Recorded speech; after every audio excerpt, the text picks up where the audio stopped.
Hello, everyone. My name is Dana, and welcome to the Coalition. I'm here to talk to you about Sang 2. This is the sequel to the obvious successful Sang 1. Well, just name just Sang.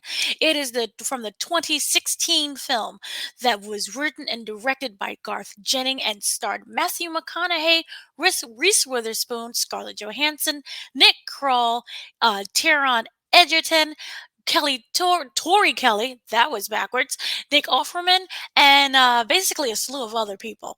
And don't worry, these people are all back. They are now reprising their role from the first film, and the sequel will also feature new characters that is voiced by Bobby Cavalli, Halsey, Pharrell Williams, Letitia Wright, Eric Andre, Chelsea Peretti, and Bono. I hope I did not botch any of those names because that was so hard.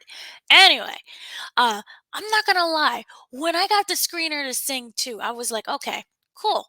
That's great. I really wasn't something that I was like, oh my God, I gotta watch it right away. And in fact, I put it on at night, getting ready for bed. I'm pretty sure I was like, I'm gonna probably fall asleep to this. This is not anything that's gonna be spectacular. And I will tell you, by the end of this movie, by the end of the 112 minutes of this movie, I was just smiling and dancing all throughout. And I'm like, yeah, sing that song, you animal, because that was entertaining. And it was really entertaining. And you know what? I know that we have sequels to have sequels to have sequels, but this was a sequel that I felt made sense. And I'll explain why. So, basically, this takes place 2 years after the first film. Buster Moon, he's now famous. Remember, he took that theater that was run down, was a hot mess, and now put life into it. They rebuild it. It's beautiful and it's nice and new. And then one day, he decides to have a new show that stars Mina, Gunther, Rosita, Johnny, and the show is such a success that they notice there's a talent scout named Suki in the audience.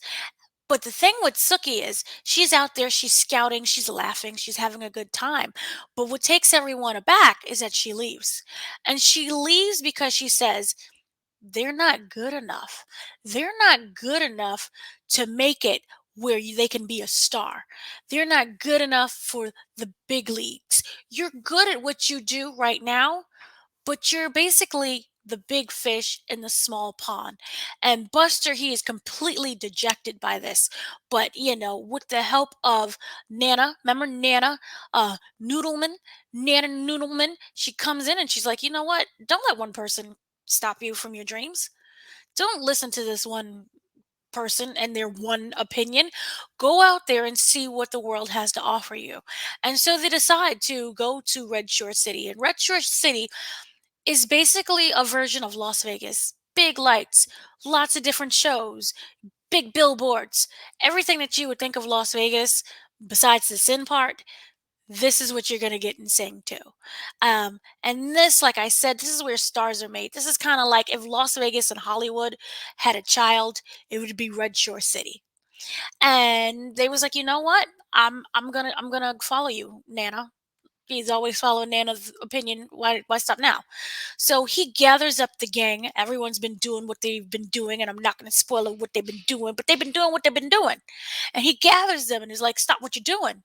I want to take you on an adventure that could basically change your life." And everyone is like, "Yeah, great, this is cool." And everyone has their own reason for why they want to be along on this trip. Without any spoilers, it can range from, "Yeah, I want a successful life and know what it is that what can I accomplish when I'm there," or like, "Hey, I settled into my life as a mom, but I really dreamt of being a performer.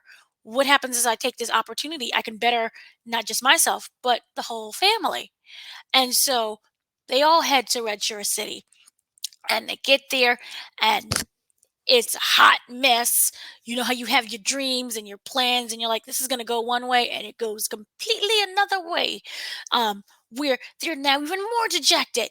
And what happens is that they end up in this room, kind of Jimmy Crystal.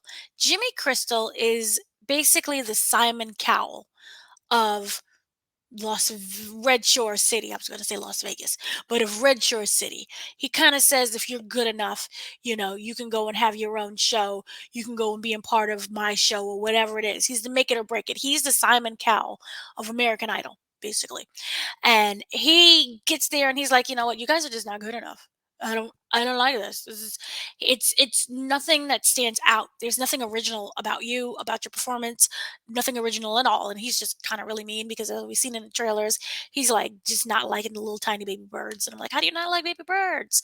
But anyway, uh Gunther, who we all know as the pig, he has this really crazy idea for an outer space show that features Clay Calloway. Now, Clay Calloway is this big time rocker, right? And this is a rocker who made the charts really famous, but no one's seen him in 15 years. And there's a reason as to why no one has seen him for 15 years. He suffered a terrible tragedy, and because of that tragedy, he stepped away from the spotlight. He don't want to do this no more. So they was like, okay, if you can not only bring Calloway back from retirement, if you even know where he is, then you can have your show. But your show has to be up and running within the 3 weeks. And they'll give you everything you need. And that's just pressure on pressure on pressure. And things just go completely off the rails and completely crazy, but it all makes sense. Um, I really like this. I like this because obviously the message, it's not anything new. Follow your dreams. Nothing new about it. But the way how they presented it just made for a really entertaining journey where you want to know how this is going to play out, even though there may not be anything original they're saying. And the new cast of characters that they add in just really help to enhance the environment that they're in and what they're trying to bring forth with this show. You have a guy who is like who I said, Jimmy Crystal, who is kind of like the Simon Cowell of the group. He is so, I don't want to say he's mean, but he is someone who has such alternative motives, and he adds his daughter into the show, and it deals with nepotism, and it deals with having to please someone who's literally holding the purse strings. And what happens when you have someone who's the daughter of someone kind of bail through the show, and how what that happens to the main actress who's supposed to play that part. And you're dealing with, you had such great opportunities and hopes and dreams, but someone who isn't even deserving of the show, but because there's someone who's related to the purse string holder, kind of steal your part. And what happens if your dreams become shattered that way? And there's a lot of different things that go on, especially with the characters and their own personal journeys. But I really enjoyed what they all had to do. And the voice acting you heard saw from the first movie was really great, but they add these extra characters who have their own beautiful voices. Halsey is just wonderful. I absolutely love what she does. You have Pharrell Williams, Nick Offerman, Letitia Wright, Eric Andre. Eric Andre plays this kind of really self-absorbed animal uh, who is just there's nothing going on in upstairs. He's just concerned about his looks. And what he does with it is just really funny and it's really fun. And then of course you have the music, it's every song that you've ever known basically has been thrown in here. And yes, you can say that's just what kids movies do. We saw that done for Tom and Jerry, for example, with the rapping pigeons. And it was like, why are they rapping? This really doesn't make any sense. And it doesn't make any sense with that movie at all.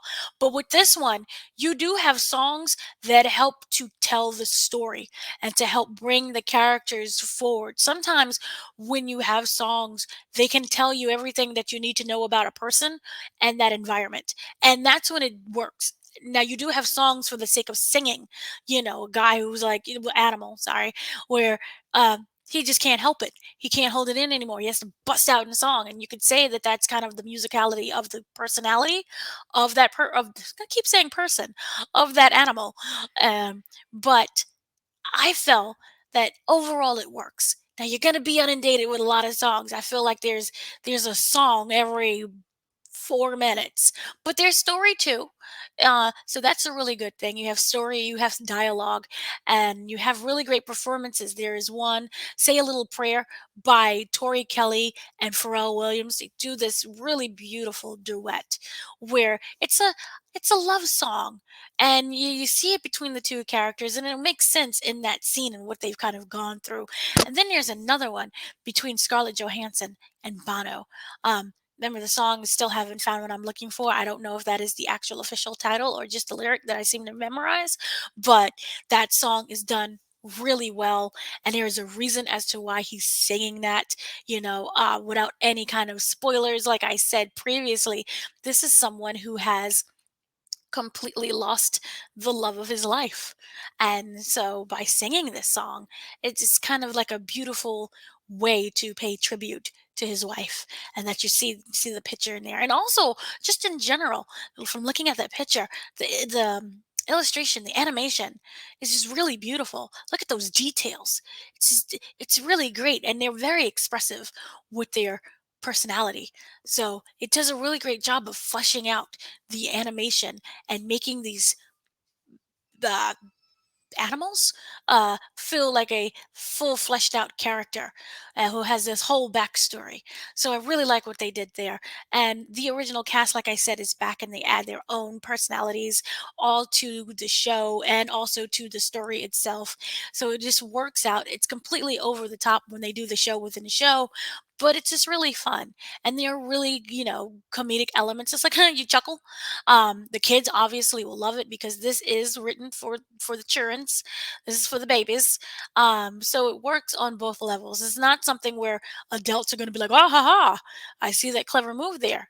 Not really, but it can still be entertaining, and I think that that's what really makes it such an enjoyable thing. Is you have these songs. You have, I think, over 21 songs. At least that was what's on the soundtrack. There may be more of that in the movie, but you have all of these songs, and it just they work. They're full of life. They make them their own with their own. You have your voices and how they interpret it. So overall, I really liked it. I thought it was great. This is not something where you have to rush out to the theater to see. I think you may enjoy it more if you watch it at home on streaming. I have no idea when it's going to be on streaming. I do know that it does release in theaters really soon. I believe it is going to be on December 22nd. No, it aired at the AFI Festival in November, but December 22nd is the date for everyone. And I really just enjoyed it overall. I had a great time watching it. And if you need something to just make you forget about what's going on in the world, I recommend this. Once again, my name is Dana. So thank you for watching. Have a great day, afternoon, evening, whatever time zone you're in. And thank you.